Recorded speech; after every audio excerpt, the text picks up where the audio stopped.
Þetta var nú svona náttúrulega sorglegur endir á þessu hjá okkur. Þetta gekk eiginlega fátt upp hjá okkur í fjórða leiknum. Já, þetta var bara alls ekki okkar dagur. Náðum aldrei að sýna okkar rétta andlit allavega í þessum leik. Við vorum alveg staðráðin í það að koma í svona leik og það var góður hugur í hópnum og okkur leist vel á þetta fyrir leik. En það var bara eitthvað sem klikkaði í dag sem við þurfum að skoða og leiðist að enda þetta svona af því að þetta er búið að vera margt mjög gott hjá okkur í vetur.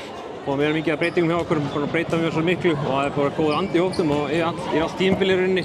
Þannig að þetta var svolítið mjög ólíkar okkur sjálfum í þessum leik og sýndum okkur ekki okkar rétt andlit þarna. Það var svona greinilegt að klikkaði hérna víti í upphafi og það fyrstu sóknirnar gengu illa. Það var svona eins og það væri bara svolítið mikið spenna í mannskapnum. Já, þetta byrjaði svona stöngin út hjá okkur og við náðum ekki alveg að recover eftir það. En ræddum aldrei í klefa, ætlum alveg klárlega að gefa allt í þetta og höfum full trú á að geta klárað þennan leik í seinni hálfleik. En það var eitthvað sem klikkaði þarna sem var frekar óvænt og bara, en ég tek ekkert að liðinu. Þetta búið að spila hörku framistöður í þessu einvígi, líka í mjög HK, það voru háspennandi leikir.